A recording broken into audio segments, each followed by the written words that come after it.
আসসালামু আলাইকুম প্রিয় ফেসবুক বন্ধুরা, সকলকে আমন্ত্রণ জানাচ্ছি ওলিউদ্দিন ইলেকট্রিক অ্যান্ড কসমেটিক্সের পক্ষ থেকে। আমি সামান্য অল্প কিছু কথা বলার জন্য এখানে দাঁড়িয়েছি, যেটা হলো যোগ্যরা যোগ্য স্থান পেলে বিনয়ী হয়, আর অযোগ্যরা যোগ্য স্থান পেলে অহংকারী হয়ে ওঠে। দেখুন, আসলেই আমি কিছু ভিডিও করতেছি ফল বাগানের। এটা হলো গিয়া সাবেদা ফল গাছ। দেখুন কি সুন্দর সাবেদা ধরে আছে। আমার বড় সামন্দি হয়, তার বাগানেই এই ভিডিওটা করা, তার পুষ্কিনির পারে। এটা হলো সাবেদা ফল, দেখতে অনেক সুন্দর লাগছে, তাই আপনারা একটু দেখবেন, দয়া করে গাছটিও দেখুন। ছোট ছোট গাছে বড় বড় ফল ধরে আছে।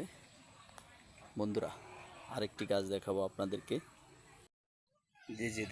যে গাছটি দেখাতে চেয়েছিলাম, ছোট মালটা, এই ছোট চারা গাছটিতে কত বড় দুইটি মালটা ধরে আছে।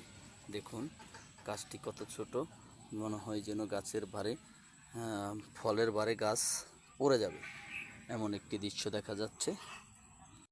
প্রিয় দর্শক, এটা দেখছেন, এটা হলো ম্যাঙ্গো আম। যদিও এখন ফলটি নেই, ফলটি কিছুদিন আগে আমরা খেয়ে ফেলেছিলাম। এটা ফল ম্যাঙ্গো, এটা হলো ব্যানানা ট্রি বলে, কলার মতো দেখতে।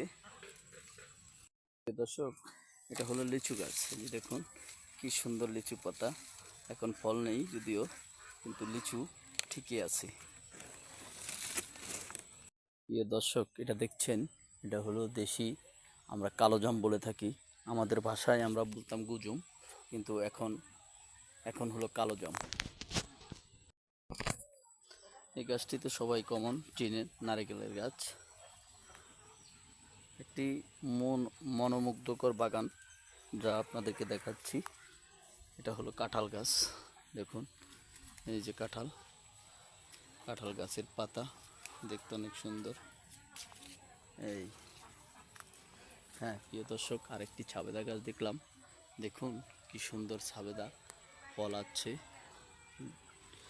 এই ছাবেদাগুলো খেতে অনেক সুস্বাদু হয়ে থাকে, দেশি ছাবেদা। প্রিয় দর্শক, এটা হলো লাল পেয়ারা গাছ, অনেক বড়। দেখুন,